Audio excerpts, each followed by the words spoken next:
السلام عليكم كسر دواذا كنالك كوبعية هدبا هدي aad nagu cusub tahay fadlan nagu soo biir oo subscribe saar channelkeena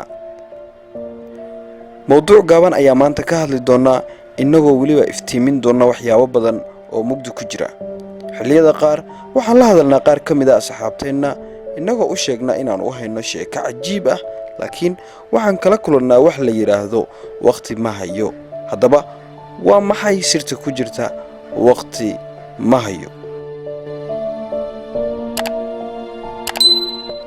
haddii ay dadka kugu yiraahdaan waqti ma hayno waxa aad ogolaataa in ay ula jeedaan muhiim nooma aha waxa aad noo sheegayso ama noogu yeerayso waxa aan waqti u heli karnaa wax kasta oo muhiim aan u aragno ogow haddii qof kugu yiraahdo waqti ma hayo in uu ka wado dan iiguma jirto fadlan ee iigu yeer wax ay dan iigu jirto.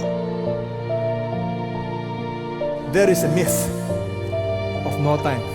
When people tell you I don't have time, listen to me. It is a myth. The myth of no time.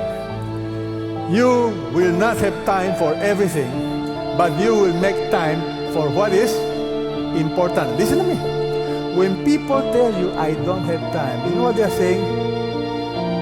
I'm sorry, it is not important to me. I'm sorry.